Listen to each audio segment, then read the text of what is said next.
afternoon, everyone. Thank you for attending this session regarding the key to BIM and GIS collaboration. My name's John Benstead. I'm the Senior Associate Manager of the BIM and Data Services team for Norman Disney and Young in Sydney. So just by way of introduction, just go through the agenda that I have planned for today, give you a bit of information about who we are, Norman Disney and Young and the BIM and Data Services team. Some overview information about the project, our client, Transport for New South Wales, and then have a look at the process we used for, or the processes behind capturing the data around the Circular Quay project, and then some information on the models and how we put those models together, and more importantly, how we brought all of the information together as an overall asset information model within ArcGIS. So a bit of information about Norman Disney and Young, primarily a building services engineering consultancy, but more recently, certainly in the last 5 years, perhaps a little longer, we've been involved in a number of other areas and other industries. We have offices in 5 countries, 12 offices overall, and we cover 9 market sectors. And there's a list of our core services down the right hand side there. Established in 1959, and we've got over 600 people worldwide.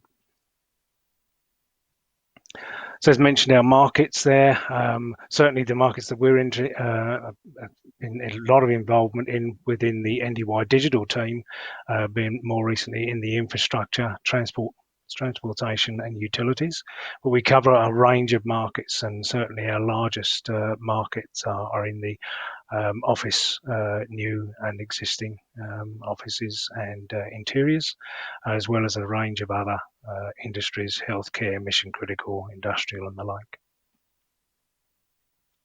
So the BIM and Data Services team, based in Sydney and Melbourne within Australia. We've also got a representation in our London office as well. So the team mainly engaged on this project, certainly in stage 2. Elaine led the BIM and GIS integration piece for the stage 2 project. We've got Craig Walker and Jason Brook also part of our team. So the project, Circular Quay, certainly an iconic project, an iconic location, very well known within Australia and globally, really. Our project was the Circular Quay Renewal Investigations. To give you an idea of the location, situated between the iconic landmarks of the Sydney Opera House and the Harbour Bridge. So this is one of the fastest growing areas within Australia. As if you're familiar with the area, you would have seen a lot of work going on in the northern CBD, new buildings, new infrastructure. So part of the project was really to look at the existing infrastructure and existing conditions of the Circular Quay project. Our client, Transport for New South Wales. We've worked with Transport for a number of years now, and certainly they're on their own digital journey. They released their own digital engineering framework in 2018, just before we got engaged on this project at stage 1. Their plan is to incrementally deliver a series of key releases of that digital engineering framework, and really to update their own delivery methodology to achieve those full benefits from the latest in digital engineering. They're transforming the way they work and the way they work with their consultants and contractors that they work with. So looking at the project itself, Circular Quay, if you know it, and I'm sure a lot of the people in the audience will know it, there's a large number of people move through Circular Quay. It's a multi-mode transport interchange. So the idea is really, from Transport's point of view, is to look at improving customer and visitor experience, create a modern and safe, easy to use transport interchange, grow the local local and tourist economy. And there's a real drive to look at the aging infrastructure that makes up Circular Quay and look at updating that. At stage one, we went through an analysis of looking at the annual visitor growth, and 2020, now we're looking at 50 million individual visitors through Circular Quay, and that's looking at growing to over 81 million in 2040.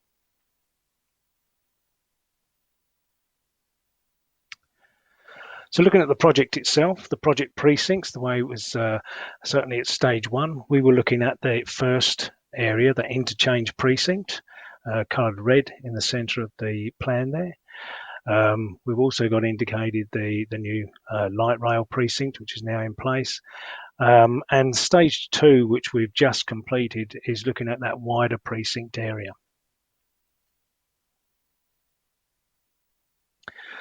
So the New South Wales government is considering a range of options for the upgrade of Circular Quay, and there's just some concept images that were released by Transport some time ago.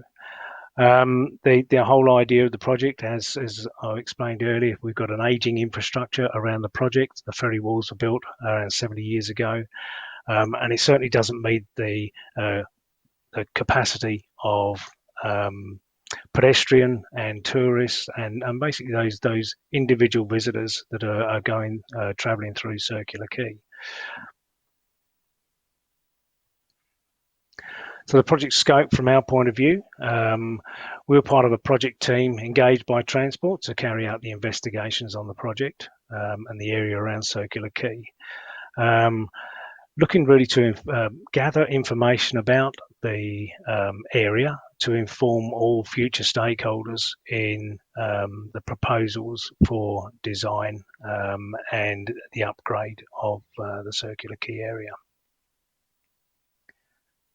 So our project team, made up of Coffee, looking after the geotechnical and geophysical investigations, asset condition gathering and reporting, hazardous materials and contamination.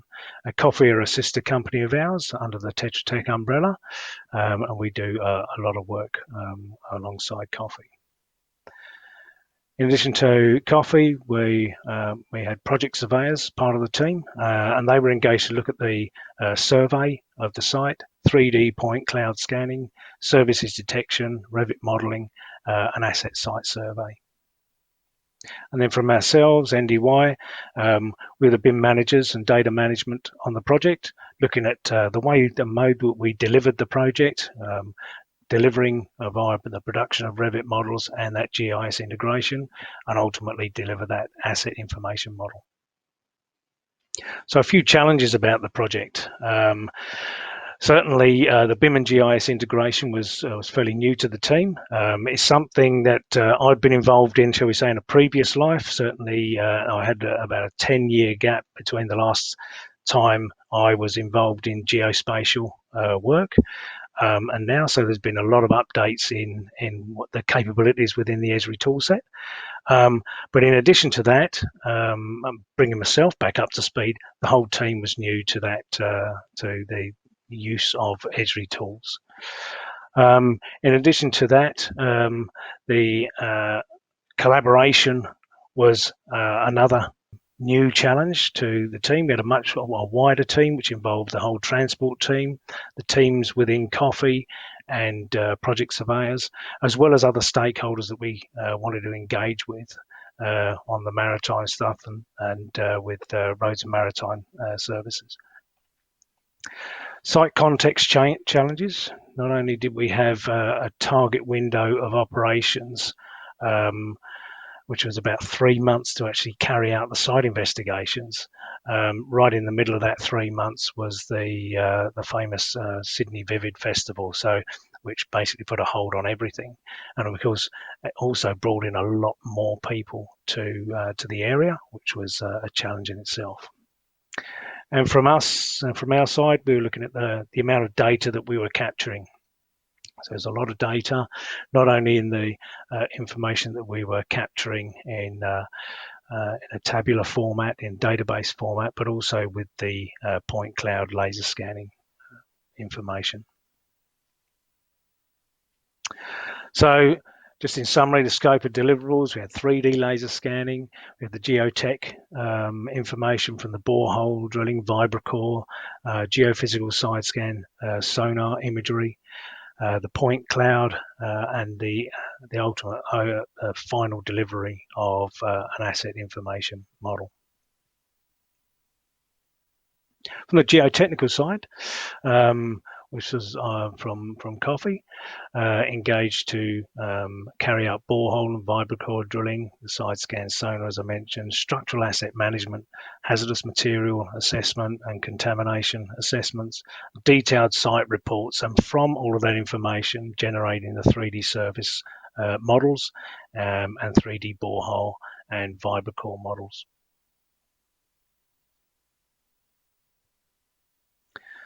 The site investigations themselves, I thought I'd include a few images of some of the work that was carried out. It's a very busy waterway as far as Circular Quay is concerned. You've got cruise ships, ferries, water taxis, and the like. The small boat that you can see to the right of the middle of the picture there is our side scan sonar boat, negotiating all those other forms of transport.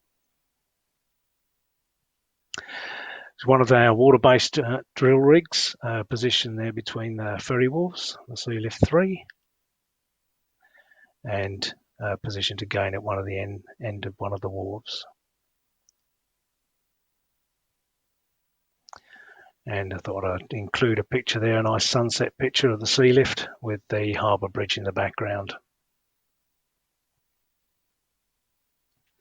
From a survey point of view, so with project surveyors undertaking on-site total station capture, 24 point cloud models were generated, 85 gigabytes of data from those scans, above deck and below deck scanning, underground services detection, and then also capturing the heritage asset information from around Circular Quay, production of a detailed Revit model and 3D cadastral model for asset ownership.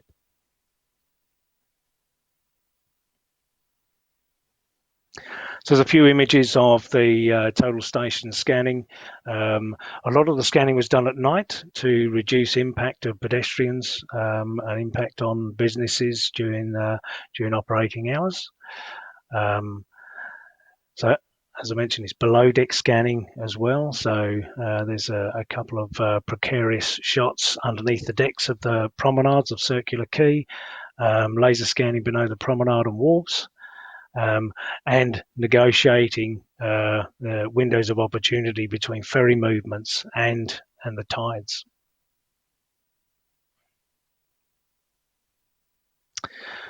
And there's a shot of our overall point cloud scan model, including the rail corridor and the NKL Expressway. And there's a resulting shot of the internal of the rail station, and the point cloud from underneath the promenade. We also managed to capture some colour laser scans, the Museum of Contemporary Art. And basically we captured the entirety of the Circular Quay, that first stage 1 project area. So as far as the BIM and GIS and data management delivery was concerned, we needed to provide 2D and 3D detailed site information, but also incorporate the 3D geotechnical information, the 3D point cloud survey data and the resultant model that was produced from that point cloud. We incorporated topographic survey data and the existing services and utilities. And we produced the overall project BIM, which was authored in Revit, and then published that through to ArcGIS to produce the overall asset information model. And we integrated all the data sources that were captured during the investigations. So from the structural reports, borehole data, these were all linked to the elements within the model.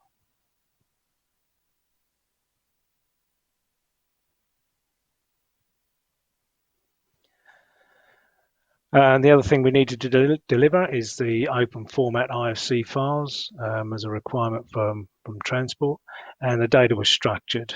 We looked at the way we were managing the data and how that was structured in accordance with BS 1192. So looking at the project delivery platforms, our business of usual platforms, if you like, is Autodesk Revit and Navisworks. From a collaboration point of view, we publish the models regularly through to Reviz2, and this enabled us to go on site, and various stakeholders go on site with the model on mobile devices, iPads and the like, and review the production of the model over that 3-month period as it was being produced, and pick up any other areas that they of interest that they wanted us to do some further clarification on, particularly some of the heritage data that we wanted to capture. And then the final delivery, the actual brief was for the models to be compatible with ArcGIS, but what we wanted to do is really showcase what could actually be achieved now with that BIM and GIS integration. So whilst the Esri model wasn't necessarily a deliverable at that stage 1 project, it gave us a great opportunity to deliver in that mode and show a much more advanced way of engaging with all stakeholders with that model.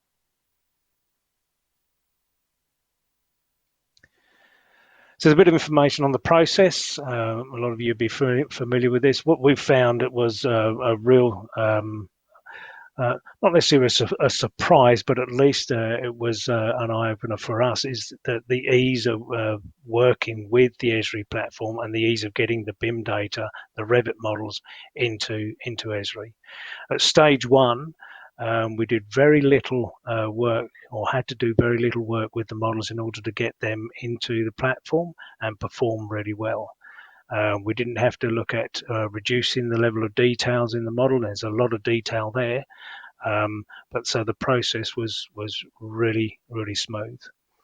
So looking at from authoring software and producing the IFC files for capture and utilization in Reviz2, and then publishing through ArcGIS Pro to create our ultimately the web scenes for delivery to the client.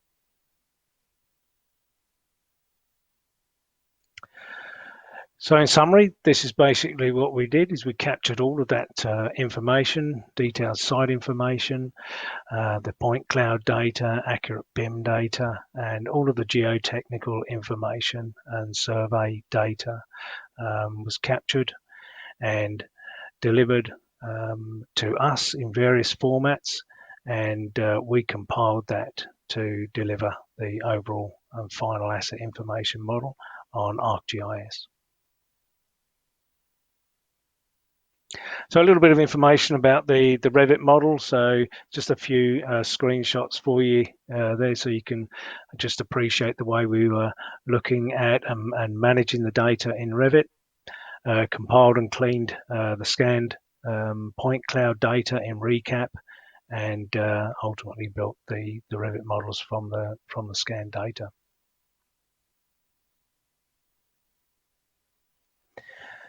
And when we're looking at this particular model, this includes the stage 2 extended data capture area of the Cahill Expressway, and extended into the northern area of the CBD. When we get through to ArcGIS, just a shot there which shows you the elemental data and links to external data sources as we're building those in ArcGIS. And the management of the data was quite a new thing for the team. It's something that a number of us are familiar with, but there's a lot of data. we managed not only the reports, the individual reports on each structural element from the wharves and promenades, so every pile, beam, headstock beam, soffit, each individual element had a report, photographs attached to it and available. And we made all those available via links to the elements within the model, which then became a real benefit in some of the meetings that were then subsequently held, where there was no need to look through what ended up about a 5,000 page report from all of the investigations, when all stakeholders could go directly to the model, and all of that information is available via the model. So you can see some of the 3D layers, the interpreted surfaces from the borehole investigations. And just a couple more shots there of the resultant model, showing the links set up. Excuse the long paths to the links. They were just temporary links whilst we put in place the infrastructure with Transport for New South Wales on where the data was going to reside.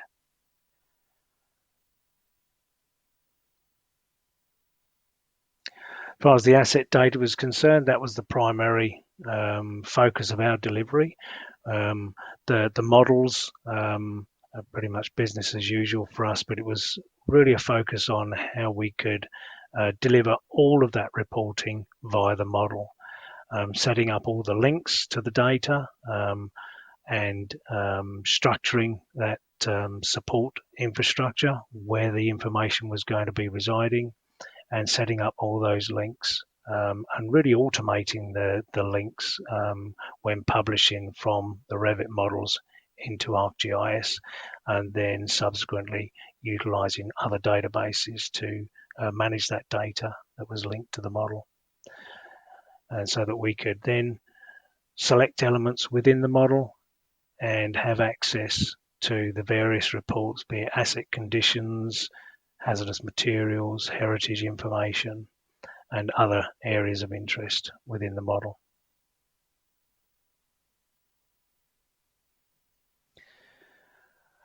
As far as the asset condition was concerned, we also set up thematic views of the model based on say structural conditions, and this is a view on the structural pile conditions. And like I say, every individual element, each pile, beam, and the like, had information attached to it. There was a structural report produced for each element in the model. And thank you very much. That's an overview of the Circular Quay Renewal Investigations project. Thank you very much for your time, and I understand that we may have some time for some questions.